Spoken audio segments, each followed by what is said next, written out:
আসসালামু আলাইকুম। এই সবজিটাকে অনেক জায়গায় পুল্লা, আবার অনেক জায়গায় ধুন্দল বলে। দেখেন কত সুন্দর ধুন্দল ধরে আছে, অনেক ধরছে।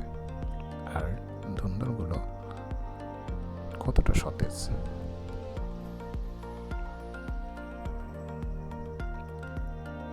নিচে অনেক ঘাস রয়েছে, এগুলো পরিষ্কার তেমন একটা করা হয় না, তারপরেও অনেক ধরছে। তবে এগুলো পরিষ্কার করে রাখলে আরো অনেক বেশি ফলন হতো। এটা প্রচুর ধরে, আর প্রতিদিনই কাটা হয়। অনেক দিন এটা একটা গাছ লাগালে অনেক দিন এটা থেকে সবজি সংগ্রহ করা যায়, সহজে নষ্ট হয় না।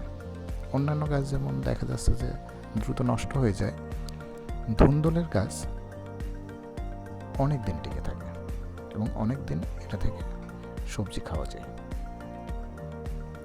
এটা বাণিজ্যিকভাবে চাষ করলে অনেক বেশি ফলন পাওয়া যায়। এখানে তেমন একটা পরিচর্যা করা হয়নি, অনেক ঘাস রয়েছে, তেমন একটা সারও দেওয়া হয় না, ওষুধও স্প্রে করা হয় না। তবে এসব কিছু করলে আরও বেশি ফলন হতো।